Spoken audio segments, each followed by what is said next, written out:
السلام عليكم ورحمة الله وبركاته. ازيكم يا جماعة، عاملين ايه؟ يا رب تكونوا بخير وفي احسن حال. بسم الله ما شاء الله، واللهم صل وسلم وبارك على سيدنا محمد وعلى اله واصحابه اجمعين. ازيكم يا جماعة، عاملين ايه؟ النهارده يا جماعة بصور لكم عند البط كده واقول لكم اخر اخباره. ان البط يعني انا ذبحت منه كتير يا جماعة، كل الذكورة الكبيرة ذبحتها، حتى الذكر اللي هو ابوهم ذبحت راخر وسبت ذكر ايه غيره اهو، اللي هو ورا الكبير ده، بسم الله ما شاء الله، اللي هو واقف في الجنب ده.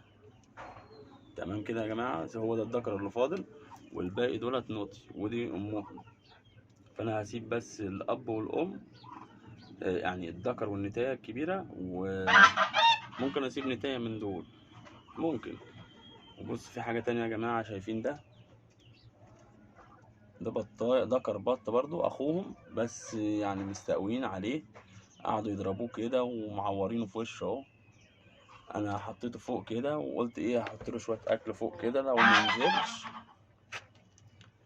ما نزلش يعني يبقى ايه معاهم فوق كده يا جماعه، بس ياك ما ينزلش وانا احط له اكل وميه فوق. انا جبت لهم برسيم كده، تعالوا نشوف نحط لهم شويه مع بعض. خد نحذف شويه اللي فوق كده، يمكن ياكل ولا حاجه. كل يا عم انت مظلوم، بص متعور ازاي، مش عارف شايفينه ولا لا. اهو بسم الله ما شاء الله. نحذف لهم شويه كده عشان ايه بيحبوا يضربوا في بعض. ده برسيم يا جماعه كده اهو، ولازم نغير لهم الميه باستمرار تبقى نظيفه كده، عشان البط بيحب يعكعك في نفسه كده، يعني مش نظيف يعني، بقه في الارض على طول ويرجع تاني ايه يدهول الميه يعني يا جماعه. تمام، بسم الله ما شاء الله. يا جماعه اللايك يا جماعه، ما تنسوش تعملوا لنا اللايك، ونخش نشوف الطيور كده. بصوا ده ولا عايز يقف، متعور في وشه اهو، بص التعويره هنا في خده ده، وريشه كده ناقص متاكل ومش عارف ايه، يعني هو الوحيد اللي كده. هو لو منزلش بقى هحط له ميه واكل فوق كده. تعالوا نخش عند الوز كده، بس نحط شويه دشيشه الاول ليهم كده بالمره اهو. انا هحط واقربها لكم. ده الدكر اللي انا سبته يا جماعه اهو، نزل اهو، بصوا جعان، بصوا ريشه عامل ازاي.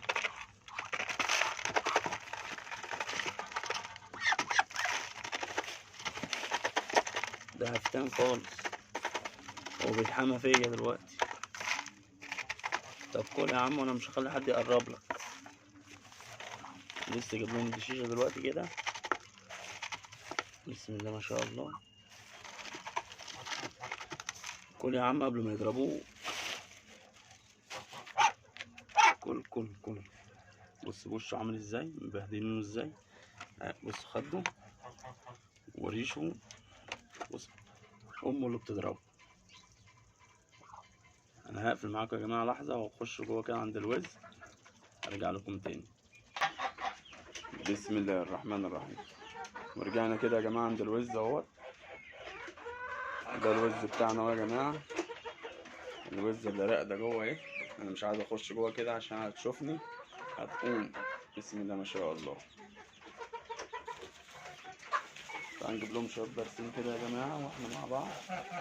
في حاجه عايز اقول عليها يا جماعه، اللهم صل على النبي. الوز يا جماعه، الناس اللي بتشتريه من الاسواق يا جماعه، الناس اللي بتروح تشتري دلوقتي الموسم بدأ يعني بتاع الوز، تمام. فاللي هيروح يشتري وز يعني من السوق ذكر وز او نتايه وز شغال، فمش هيبقى مضمون يا جماعه كويس. تعال تعال خلاص، تعال.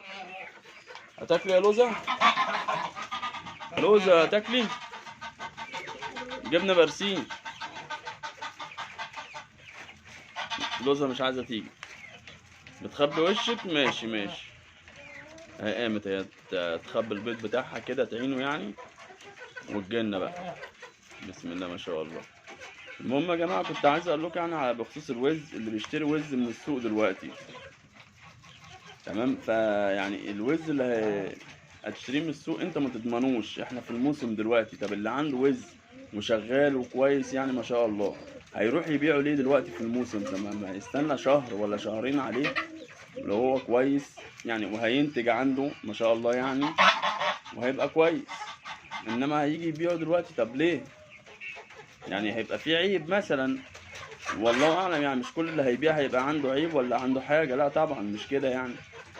فانا بقول يا جماعه بلاش نشتري وز من الاسواق دلوقتي، يعني بلاش نشتري سوق وز من الاسواق، لان مش هيبقى مضمون يا جماعه. احسن حاجه نشتري وز من ناس مضمونه، ناس نعرفها، جيراننا قرايبنا، حد مضمون. تمام، فالاسواق بتبقى الله اعلم مغشوش معظمها، يعني 90% من الوز اللي في السوق دلوقتي مغشوش. يا اما نجيب وز صغير يعني لسه ما اشتغلش، ده مضمون ان شاء الله.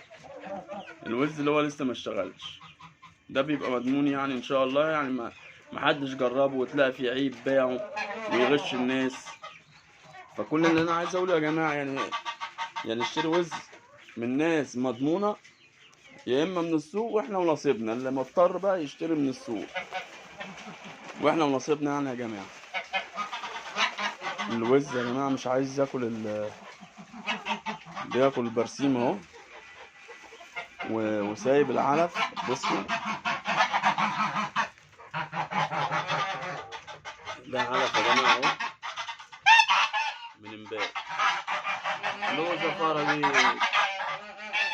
الحمد لله على السلامة يا لوزة، الحمد لله على السلامة. هي ما بتخرجش الا وانا هنا، يعني عارفة ان انا ببقى هنا، فبتخرج ايه تشرب. اشرب يا لوزة اشرب. بسم الله ما شاء الله، بسم الله ما شاء الله. خد يا لوزة شوية ذرة، عايزين ياكلوا ذرة.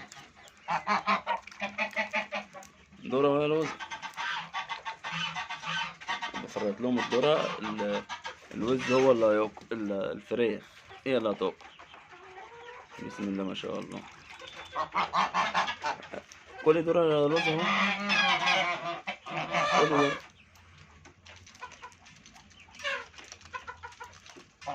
الذرة بيقعد في المعدة شوية يا جماعة كده، يجمدها شوية كده عشان هي راقدة على البيض يعني، ما بتقومش الا قليل قوي. عشان كده انا سايب لهم العلف، بحط لهم علف كتير وذرة برضو والشيشة والحاجات دي، عشان يبقى الوز وقت ما تجوع كده تلاقي فيه اكل وفيه مية قدامهم. يلا يا لوزة يلا، مش هنستحمى يا لوزة. عادي يا جماعة يعني، اما الوز يستحمى ويروح يرقد على البيض مفيش مشكلة، عشان يعلي الرطوبة عند البيض. بس يا جماعة دي كانت كلمتين عن الوز، اللي هما الناس بتروح تشتري وز عشان النجان كتير. نعرف ازاي؟ طب احنا ما نعرفش يا جماعة، ما نضمنش الوز ده هيبقى عامل ازاي. يعني تعرفوا ان الوز شغال حلو ولا وحش، مش مضمون.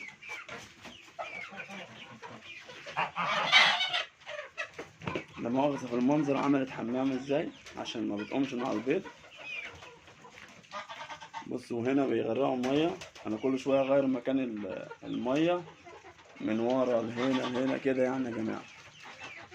فرطنا لهم شويه ذره اهو، وهنحط لهم علف تاني برضو يا جماعه، مش هنسيبهم كده. انت بتضربيها ليه؟ تضربيها ليه؟ الوزه البيضه دي ضربت الوزه السوداء التانية، ودولت لسه مش عايزين يبيضوا يا جماعه، يعني اختهم باضت ودول مش عايزين يبيضوا. هو الشهر ده ان شاء الله كده، يعني احنا في شهر 11 اهو، ان شاء الله الشهر ده هيبقى خير يعني ان شاء الله كده، ويبيضوا معانا، واللي عنده وز كله يكون باض معاه ان شاء الله، ان شاء الله. ما تنسوش يا جماعه تعملوا لنا لايك واشتراك في القناه عشان يوصل لكم كل جديد. اللايكات يا جماعة، اللايكات. والسلام عليكم ورحمة الله وبركاته.